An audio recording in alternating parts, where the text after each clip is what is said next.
Hi, I'm Sol, I'm human garbage, and today we're going to be covering the topic of character dynamics, what they are, and some examples of character dynamics. Good? Okay, well, let's get started then. Now, first off, when I refer to a character dynamic, I'm not actually referring to a dynamic character, which is a singular character that goes through some sort of significant arc or change, conflict, adversity throughout the story. Basically, a dynamic character is a multifaceted individual, whereas a character dynamic is a group of individuals and how they interact with one another. So, that's really the big difference between the two, just so you don't get confused.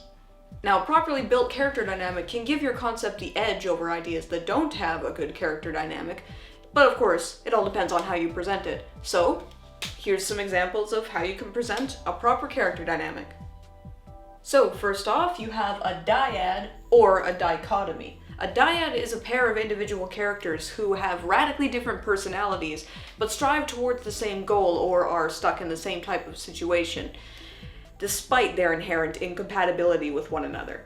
You might have heard this type of character dynamic referred to as an odd couple, and yes, that would be an acceptable term for it as well. For example, some famous and successful dyads would be Rick and Morty, Pinky and the Brain, Takashi Natsume and Nyanko Sensei, and Stewie and Brian Griffin.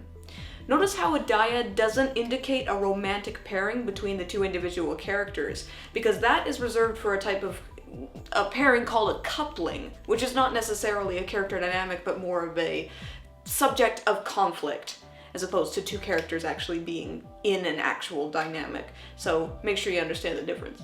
The two characters within a dyad don't even have to like each other in any way, they just have to be in the same situation for it to be considered an actual dyad.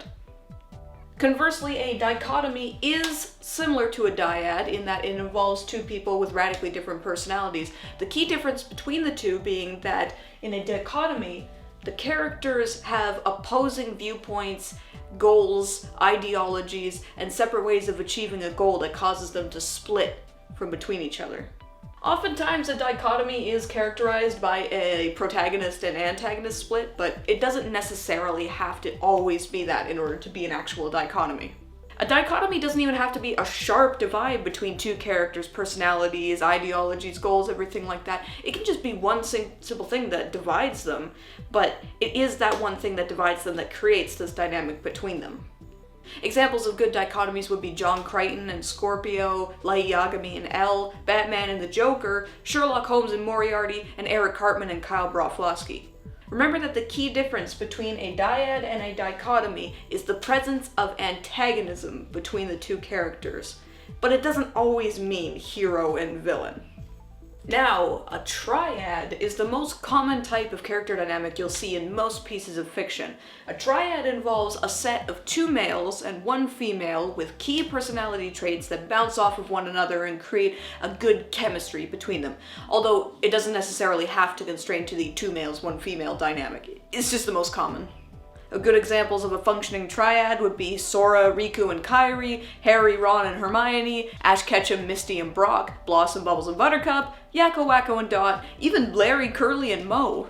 Oftentimes, characters within this type of dynamic will have to face off against some big, encroaching, evil antagonist, or it might be two guys trying to vie for the affections of the one female. With the former, I like to call that a tip-off dynamic, or a the power of friendship dynamic, whereas the latter is called a love triangle. It doesn't always have to be that way for it to be a successful triad, however, those are the most common traits you'll find with this type of dynamic.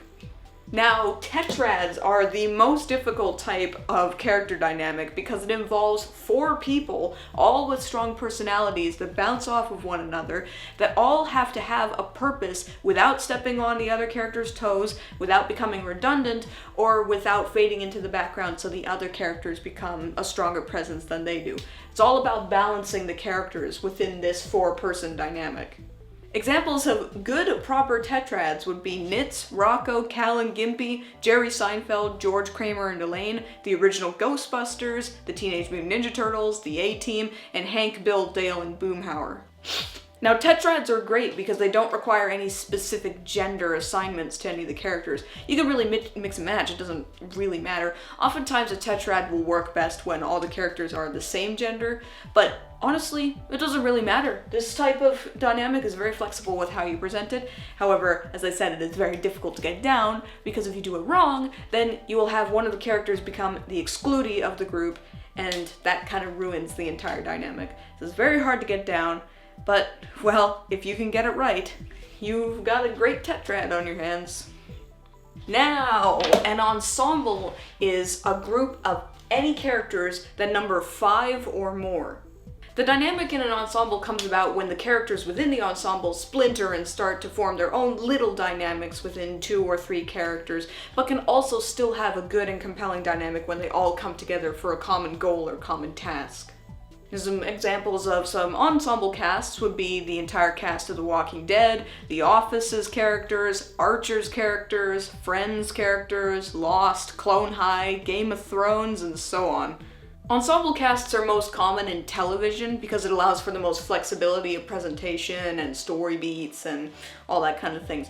But the key to making a good ensemble cast work is making sure that every character within the ensemble has a strong, definable, understandable personality. Because if every character within the ensemble is boring and flat, you have a bunch of characters being boring together doing boring things. So before you try tossing people into an ensemble, make sure you know who they are as individuals first before putting them into the group. So now that you have some examples of proper character dynamics, you can start to think about how your own characters for your concept could fit into a dynamic of that nature. Remember that not every story ever needs to have one of the dynamics I stated before for it to be good. A lot of stories can survive on just a single character doing a single thing, and not every character you ever make has to fit into a dynamic. It's just that character dynamics can really help you solidify your idea and make sure you know who your characters are and really cement them in your heart and other people's hearts too. So, just take this advice as it is for your concept if it applies. And if you like what you saw here, make sure you visit whatabestudios.com for a free pitch evaluation if you have an idea you'd like to be evaluated so that you can get it a little extra oomph. I like doing these, and last episode of the Pitch Perfect show I got quite a few sign-ups after that, so make sure you sign up if you got an idea because I like doing these and I want to help you, so sign up, damn it. So thanks for watching, everybody. I hope you enjoyed this episode of Right Writing, and I will be back for another episode next month. You guys, see you later.